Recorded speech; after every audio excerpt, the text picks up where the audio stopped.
Good morning mga kaparmer. Update tayo sa napier. Yan, tapos na natin lipatanin.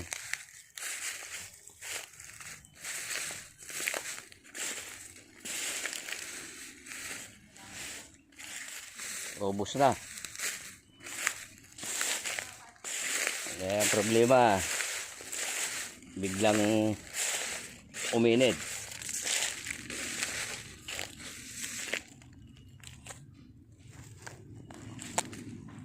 Ayan, pinadilig natin sa kanila habang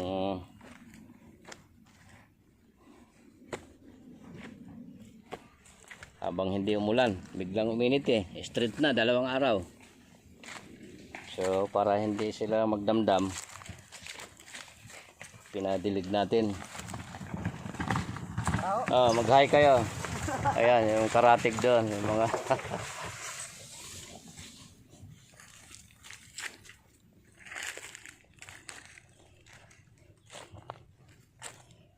ayan po, pinadilig natin para hindi sila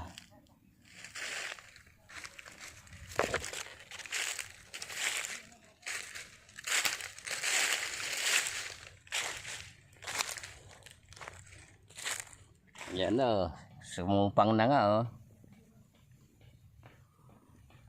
so para makasustain. Nanood ako kanina sa weather forecasting ng Pag-asa, biglang nagkaroon tayo ng high pressure. Mag-iinit yan. Ayan sumupang na sa gilid ayan mabilis, sumupang kaagad sa gilid. So pinadilig natin para hindi siya magdamdam.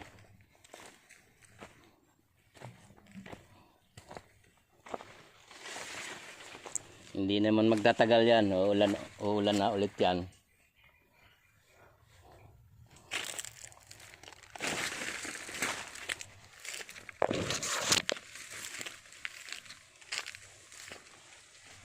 So ayan, pinadilig muna natin sa kanila.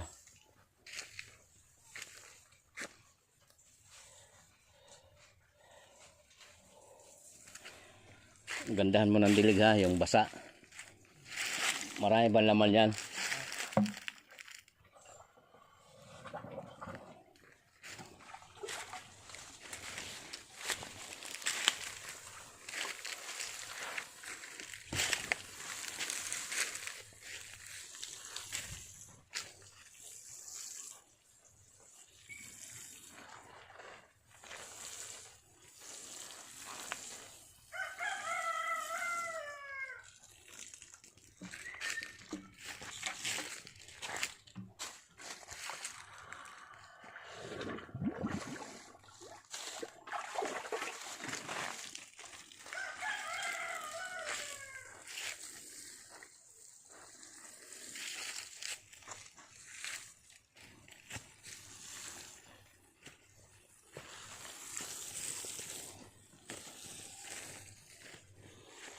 Sige, diligan mo pa.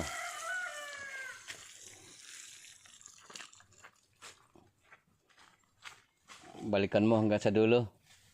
Punta ron ulit. Para sigurado tayo. Uulan man siya sa hindi, nakasigurado tayo.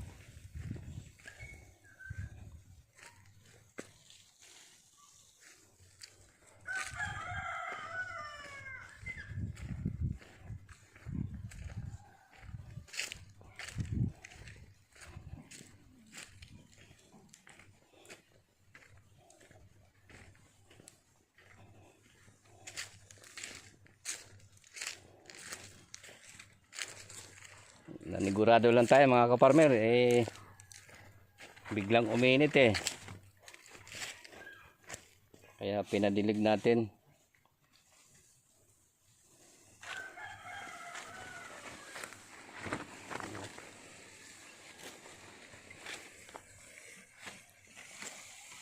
Yan naman panandalian lang na Tag-araw malamang yan. Parang amoy abono yan, Lay. Ha? Ang lakas ay. Hindi kaya maipigtuhan yung ano natin yan. Tatabayan. Ha? Tatabayan. Ay, sige. Subukan natin. Ang lakas talaga ng abono na yun. Batakin mo kaya yung hose para malagyan mo na yan.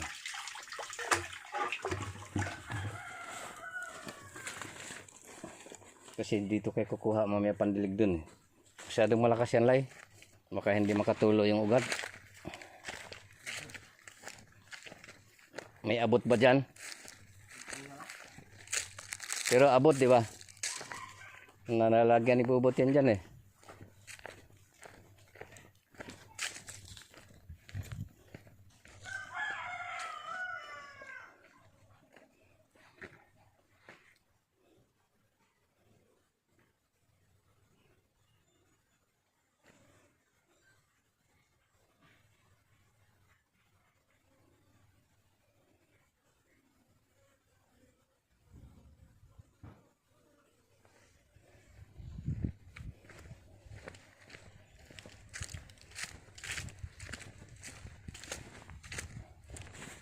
So, nagpalagay tayo doon ng ano.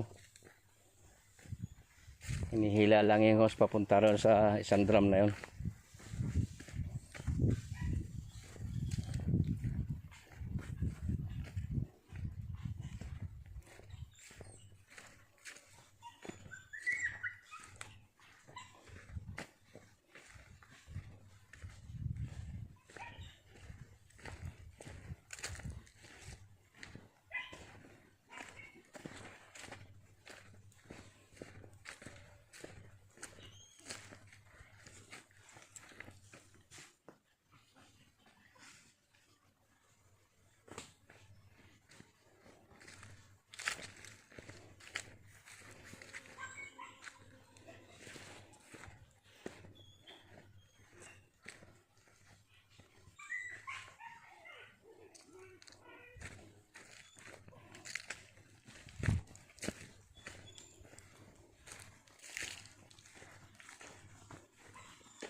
Ayan, may pinadilig din natin yung kakao. Kahapon kasi wala tayong trabaho. Hanggang Friday lang. So, straight kahapon, matindi init. Kaya kailangan tumadilig.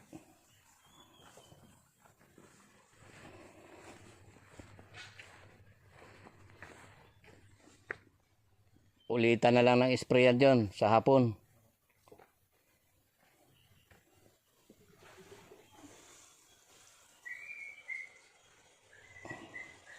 Kasi in-spray ka na ng umaga.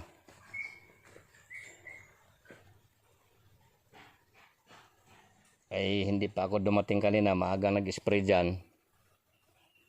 So nakita ko yung kalagayan eh, hindi pwedeng hindi yan madilig. Matutuyo na eh. So yan,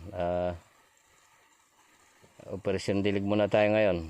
Ayan, may mga kalahating araw lang naman yan. Mamaya iba na gagawin ng mga yan.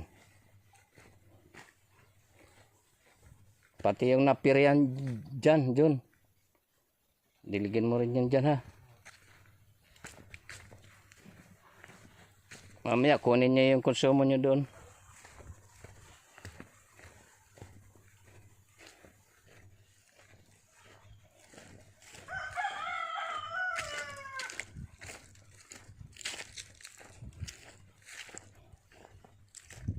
So silipin natin ngayon yung ano, yung estado ng kasoy.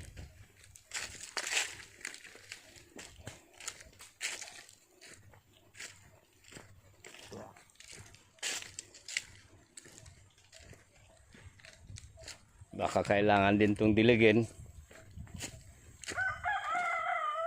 Pero itong kasoy kasi, nako, ayan na nga oh. I-update ko sa inyo. Sabi ko within 1 week labas lahat ito. Ayan na eh oh.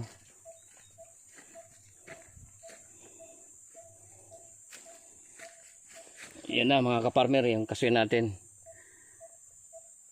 Nung una kong report nito, hindi pa ganito. So yan o. Alisan na lang natin ng ano yan. Pagka nakaangat na kasi, madali nang alisin itong buto nila. Kaya mayroon pa ding hindi pa tumubo na pailan-ilan. Pero yung 90% dyan, sumibol na. Yan, ganyan siya kabilis. Yan. Kasi isang, ano to, nitong, ano, mataas kagad ang timano. Kaya hintayin lang natin gumulang itong mga dahon na to. Susupang uli ng ano yan, magiging halos 1 feet yan. Itatanim na natin yan. Yung bang kailangan hindi pa nakalampas sa ganyan sa ilalim ng kanyang plastic, hindi pa tumatagos yung ugat, maitanim na natin. So yan, wala pang 1 linggo yan nung yung unang report natin dito. Sabi ko labas lahat yan within 1 week. Pero wala pa oh. Pa 5 araw pa lang ngayon. So yan na. Labas na lahat. Ipadilig ko rin ito mamaya kasi mga tuyo na eh.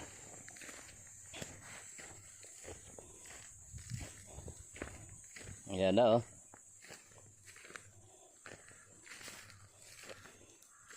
%90 na yung ano, yung sumibol. Maganda.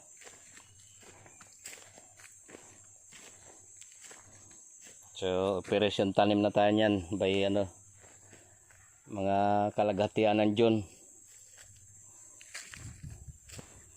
Itatanim na ito.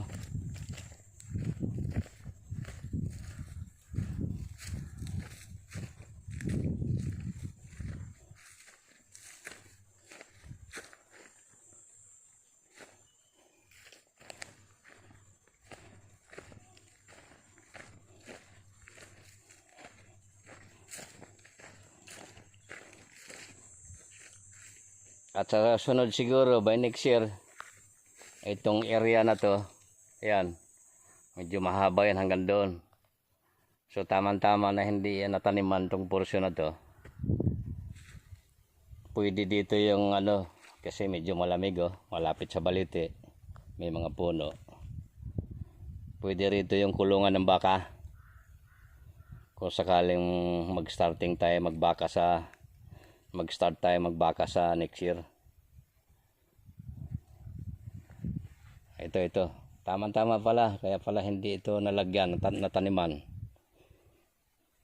Ay tila nakaplano para doon.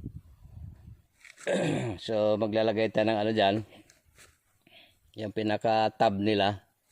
Yung nailalabas kasi nila yung ulo dyan. Ulo ng baka. Yung inuman nila, tapos lagyan ng asin. Mahalaga sa mga baka yung nilalagyan ng asin eh. So ito na yon, buo na yung plano. Hindi na malalagyan ng ano to.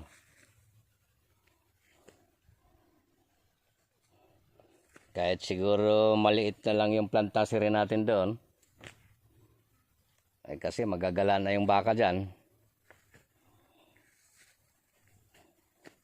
At ito kasi sapat na ito pang tanim dyan sa kabuuan ng area. At napakarami pa natin pula na nyug dyan. Sa kalkulasyon ko, sapat na itong mga naipundar na halaman na to para matamnan lahat yung area na yan. Ng kapihan, nyugan, Kasi meron pa tayong paluapan pa ng tanim dyan na hindi pa nataniman yung iba. Ng katulad ng kape, kasoy. Pero palagay ko, ano na ito, sapat ito. Baka susubra pa. So may iba na tayo dyan. Kasi nang hinayang ako sa mga damo, ang lulusog ng mga damo dyan. Ay yung parang tanlad-tanlad na yun, kinakain din ng baka yan. Bukod sa napier, meron pa tayong ganyan na dati nandyan. So yun, yung mga good ideas kasi ano yan, galing sa Diyos yan, yung mga good ideas, yung mabuting isipan ay galing yan sa Diyos. Pagka masamang kaisipan ay iba yon, sa kalaban yon.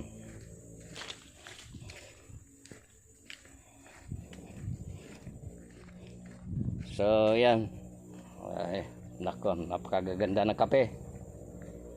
So yan tumalab na yung inabuno natin dito.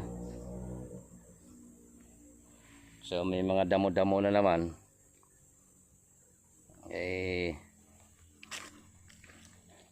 Gagamasan nila yan pagka nitong para naka-ready na tun dito. Waiting na lang to sa pagtatanim. Yan, ganyan yung farming. Walang katapusan yung trabaho.